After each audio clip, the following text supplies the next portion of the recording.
বাইরে আপনার অ্যাঙ্গেল থেকে আপনি পাইপ ছুটাবার সময় আপনার সেটার ভিতরে একটা পাইপের অংশ ভেঙে রয়ে গেছে। আপনি কোনোভাবেই বের করতে পারতেছেন না। পাইপ দিয়ে জোড়া দেওয়ার চেষ্টা করতেছেন, তাও পারতেছেন না। প্লাস নিয়েছেন, প্লাস দিয়ে অনেকভাবে ছুটাবার চেষ্টা করতেছেন, কিন্তু কোনোভাবেই পারতেছেন না। বড় ছোট প্লাস এখানে কোনোভাবেই লাগাইতে পারতেছেন না বাইরে।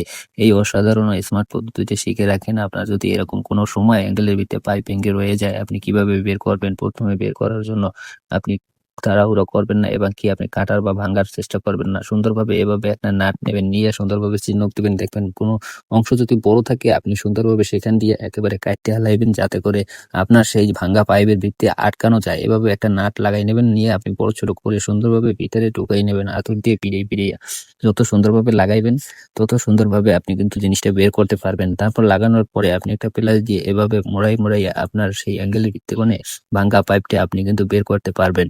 সত্যিই অসাধারণ ও স্মার্ট পদ্ধতি। এই পদ্ধতিটা শিখে রাখেন। আপনি যদি কখনো এভাবে বিপদে পড়েন, আপনি কিন্তু এভাবে পাইপটা বের করে আপনি সেই অ্যাঙ্গেলটা পুনরায় ব্যবহার করতে পারবেন। সত্যিই অসাধারণ স্মার্ট ও পদ্ধতি।